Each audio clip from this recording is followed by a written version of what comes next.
In the quiet southern town of Bell Glen, where roads curled like lazy snakes through golden fields and the trees whispered old stories to anyone who'd listen, an old woman walked the same path every evening. Her name was Miss Lottie May, and while most folks knew her by that name, few claimed to truly know her. She lived in a creaky white cottage at the edge of the woods, with a rusting gate and rose bushes that bloomed out of season. She had a way of walking as if she were humming a tune only the wind could hear. Children said she was magic. Whenever they scraped a knee or lost a pet, somehow she appeared, quiet and calm, offering a word or a warm hand. Adults simply said she was a woman of grace, and left it at that. But everyone noticed the silver wedding ring she wore, polished smooth over years, though no husband had ever been seen at her side. Some said she was a widow. Others believed she had never been married at all, that the ring belonged to a man long lost in a war no one remembered clearly. She never spoke of it. She only smiled, like someone who had made peace with a long sorrow. One dusky evening, as the sky blushed with the last traces of sun and the crickets began their evening hymns, Lottie May walked home with a basket of bread from Miss Corinne's bakery.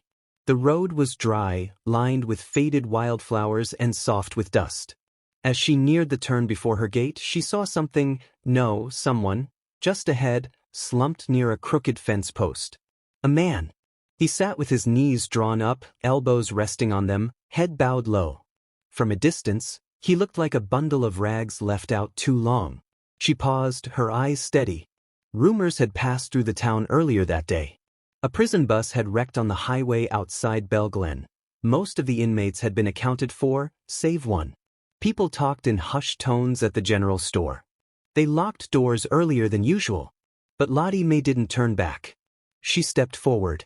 As she approached, the man lifted his head. His eyes were bloodshot, face streaked with grime, lips cracked. He looked too tired to be dangerous. Just lost. Worn down like an old wheel that had rolled too far from its cart. He didn't speak, just watched her like a stray animal unsure whether the hand reaching out held food or harm. Without a word, she set her basket down on the grass and reached in. From a cloth napkin, she pulled out half a loaf of cornbread and wrapped it in a clean handkerchief. She held it out to him. The man flinched, but hunger makes cowards brave. He took it slowly, his fingers trembling. He nodded, a silent thank you. She sat a few paces away, legs tucked neatly beneath her. She didn't press him with questions. Just let the quiet settle between them like a blanket. The night deepened. Fireflies blinked into the dusk. A whippoorwill called somewhere beyond the trees. After he finished eating, the man looked at her hands. They were lined and dark, soft with age but still strong. Then he noticed the ring. A plain silver band, gleaming faintly in the moonlight. Something in him cracked, though not enough to show, not yet. You shouldn't have stopped, he rasped, voice barely audible. Maybe not, she said, smoothing her skirt. But you looked like someone who's had enough of being passed by. He didn't answer. His eyes dropped to the ground. She stood slowly, brushing dust from her hem. I live just up that path. You're welcome to rest on the porch. No one will trouble you there.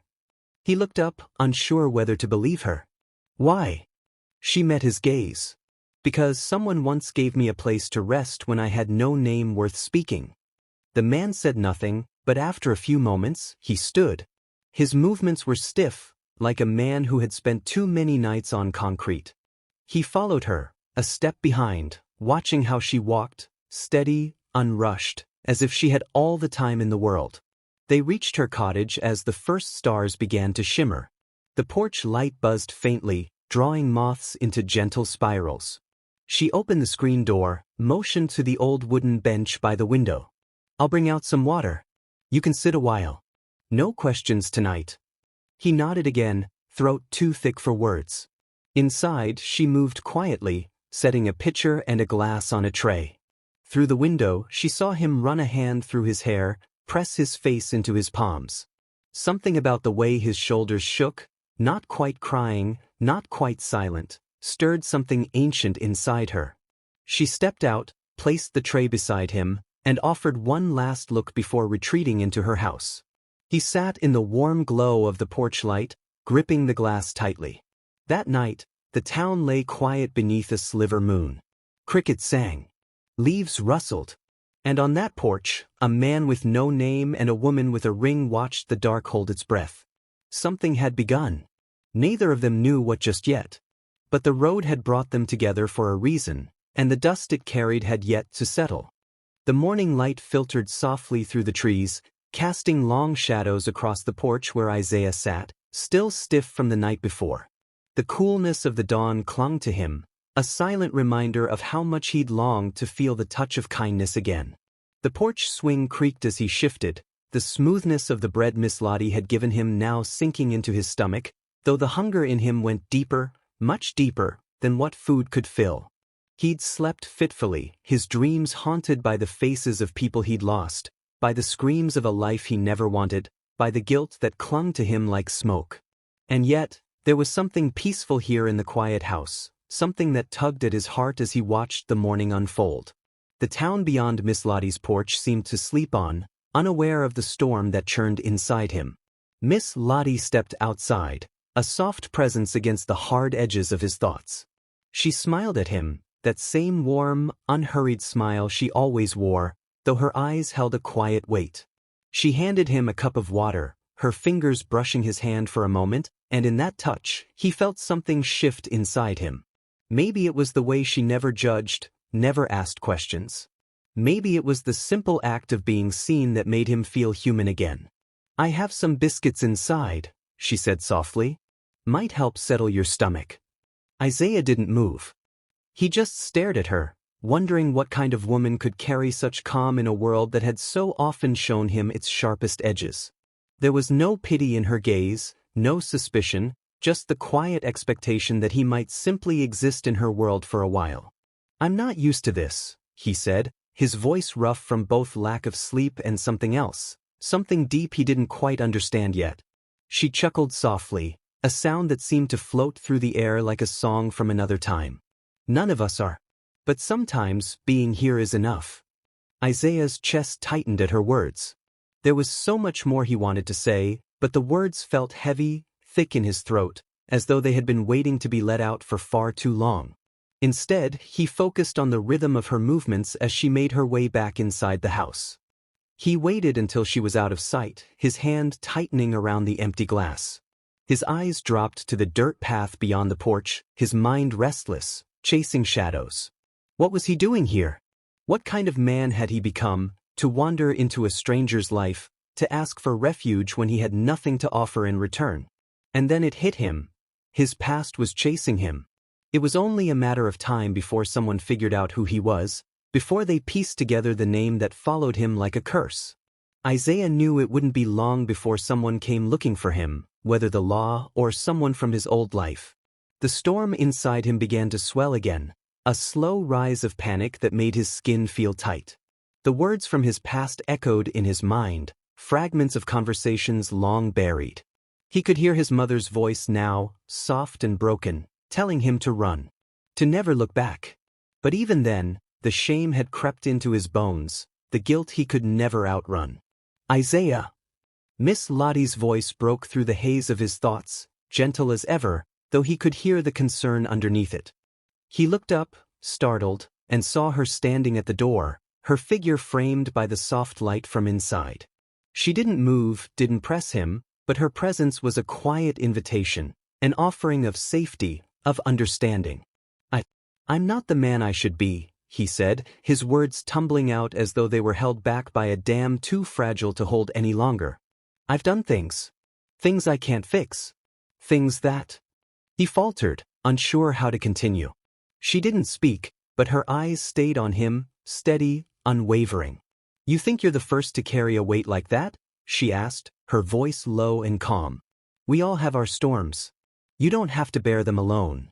Her words settled over him like a blanket, soft and warm, but the storm inside him wasn't so easily quieted. He stood abruptly, pacing the porch, feeling trapped by the walls of this house, by the compassion he couldn't understand. He had never known kindness like this, not since his mother had died, not since he had been thrown into a world that saw only his guilt and not the man beneath it. "I've been running," he said, his voice thick. "All my life. from the law, from the things I've done. But now it's here. It's here and it's coming for me and I don't know what to do. Miss Lottie didn't move. She didn't rush to offer him answers or assurances. She just waited, a quiet figure in the doorway. "Don't you worry about that now," she said finally, her voice steady as an old oak tree. "You stay as long as you need. The storm may be coming, but for now you're here. And that's all that matters." He wanted to argue, to push away the comfort she offered, but he couldn't. The truth was, he didn't know what to do with kindness anymore. It had been too long since he'd known what it was to be held, to be given a space to simply breathe. Instead of speaking, he sank back down onto the porch swing, his head in his hands. The storm inside him didn't stop, but for the first time in years he allowed himself to rest, to exist without running. And in that moment, as the sunlight stretched longer across the earth, Isaiah realized something. He wasn't alone. Not anymore. The days that followed were quiet, each one like a stone skipping across the surface of a still pond, creating ripples but no lasting disturbance. Isaiah stayed at Miss Lottie's house, resting in the cool shadows of her porch and slowly, hesitantly, finding pieces of himself he thought he had lost. But the storm within him still raged, though it was quieter now, more like a low rumble in the distance, always there, always waiting. Miss Lottie never pressed him for details about his past, never asked the questions that danced in her gaze. She let him settle into the rhythms of the quiet village, the calm mornings and peaceful evenings. But there were moments when Isaiah felt her watchful presence, as though she saw the parts of him that he wanted to hide, the parts of him he feared.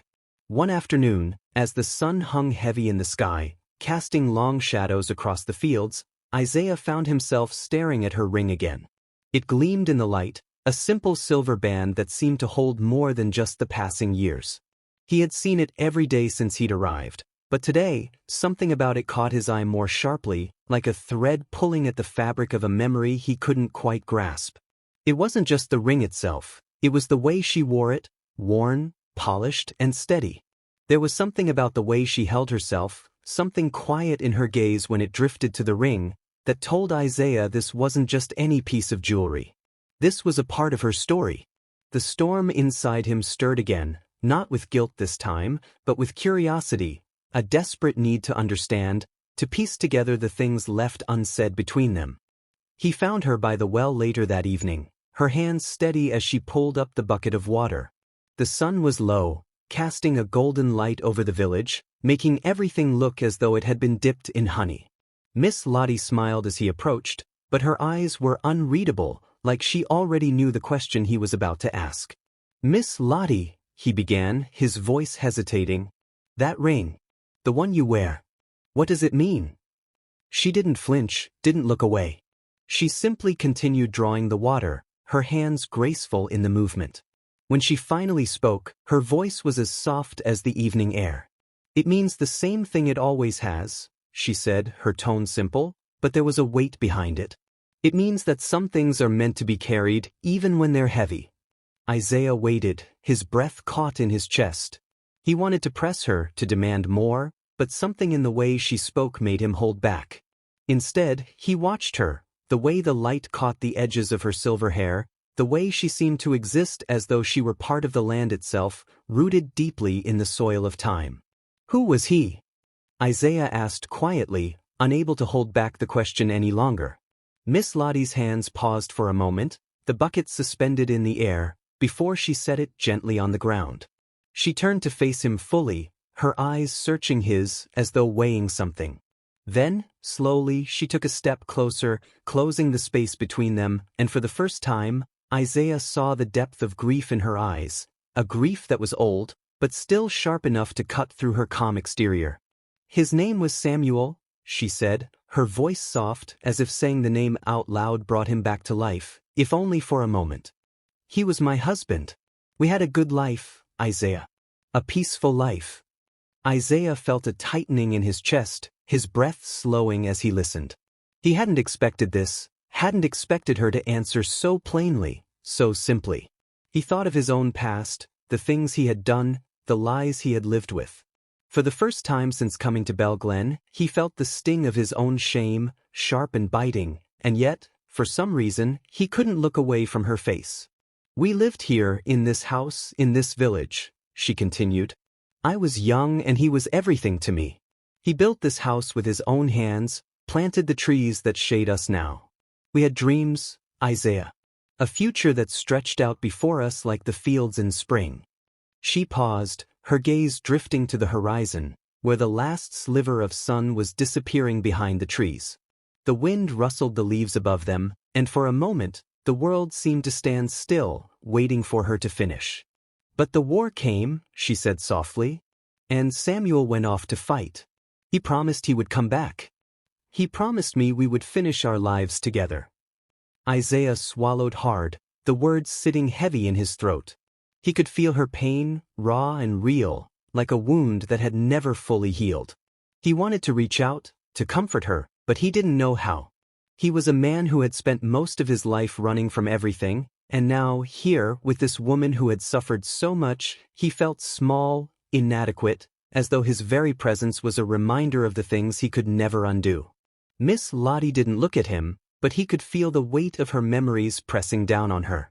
Her voice barely a whisper, she continued. "He never came back, Isaiah. And I waited. I waited for years, hoping, praying, that he would walk through that door again. But he never did.